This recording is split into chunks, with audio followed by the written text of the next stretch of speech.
Taking to Twitter on Wednesday, Mr. Campbell made comments about job data being mentioned on the news and took yet another jab at Brexit. He went on to say, "Watch news on job vacancies figures. Presented as some kind of success when a lot of them are the jobs leading to rotting fruit, immobile lorries and understaffed hospitality, caused by EU exodus." Mr. Campbell then added, "The determination of broadcasters to avoid saying the word Brexit is weird." The tweet came as a reply to Dennis McShane's, former MP for Rotherham, comments about Ireland's exports to the UK soaring after the UK left the European Union. Mr. McShane wrote, "More great Brexit news for Ireland as Irish Gov figures show exports from Ireland to the United Kingdom soared in 6 months after Brexit by 20% to €6.7 billion in the first 6 months of 2021, while imports from Great Britain fell by more than €2.5 billion, or 32% GDN. Responding to the initial post, social media users were quick to express their opinions on the issue. One user wrote, "There are no picker shortages in any of the fruit farms around me and no rotting fruit. It's a myth. You haven't been able to book a HGV driving test for 6 months because of COVID lockdowns. My dad is a commercial driver, his wages have gone up, he voted Brexit. Now votes Tory." Another said, "Being in the EU negatively impacted on me. I didn't see you crying about it nor did I expect you to. But when offered a vote on leaving it I was very happy."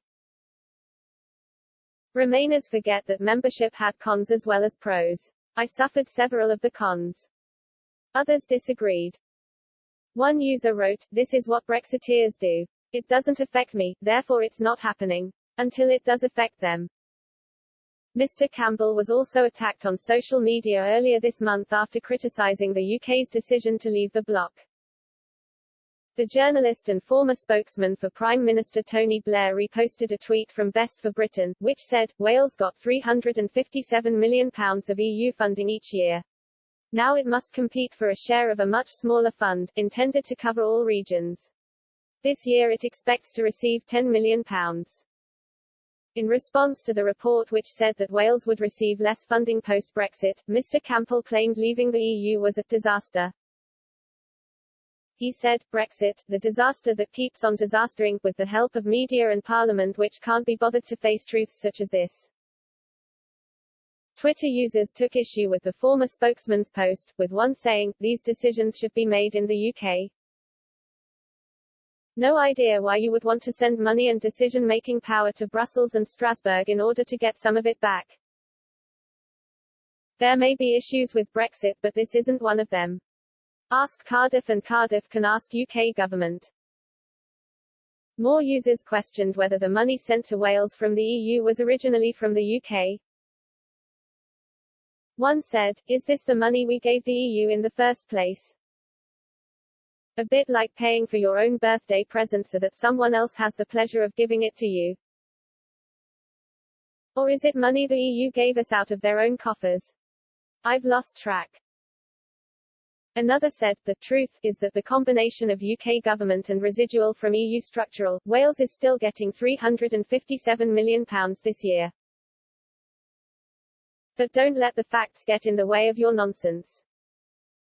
It comes as Ireland's trade surplus in goods with Britain grew substantially in the last year as both countries adjusted to the new commercial realities of Brexit." New data from the Central Statistics Office (CSO) show that goods exports in June to Britain increased by 68% to around £1.2 billion when compared to June 2020. Imports, however, fell 16% to just under £1 billion for the same month, giving Ireland a bilateral trade surplus of just over £270 million. The June figures continued a trend evident in the first 6 months of the year when Irish goods exports to Britain expanded while imports shrank. The value of goods exports to Great Britain in the first 6 months of 2021 grew 20% to more than £5.7 billion in the first half of the year. Imports fell 32% to about £4.5 billion. The biggest decreases were in food, live animals and manufactured goods.